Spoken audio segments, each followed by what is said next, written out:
આટલી બધી ગાડીઓ પડી હતી કેમ કે અમારા ભાઈઓમાં હતો એક નાનો એવો પ્રસંગ. પછી રેલવે સ્ટેશન પહોંચી ગયા, એક નાનું એવું કામ હતું એટલે રેલવે સ્ટેશન ની બહાર નીકળ્યા તો રોડ રસ્તા ચક્કાજામ થઈ ગયા. પછી ઉપડી ગયા અમે ઘર બાજુ. ત્યાં પહોંચ્યા તો અમને ફરારીમાં બેહાડીને મોકલી દીધા વસ્તુ લેવા. પછી માથામાં હાથ ફેરવતા ફેરવતા નીકળી ગયા વસ્તુ લેવા.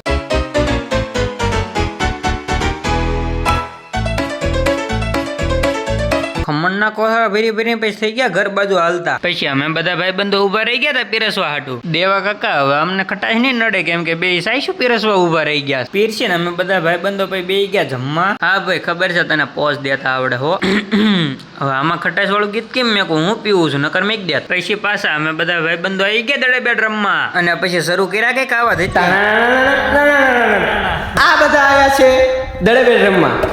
તમે આ અમારા કાળુભાઈ આ બ્લોગર મોટા અને આ ભાઈ દડો લઈને રખડે. શું કરો આમ નાખો ખા એમ ખા. હું પંખાનો ટાઢો પવન ખાઈ લો, તમે ફોલો સબસ્ક્રાઇબ કરવાળો.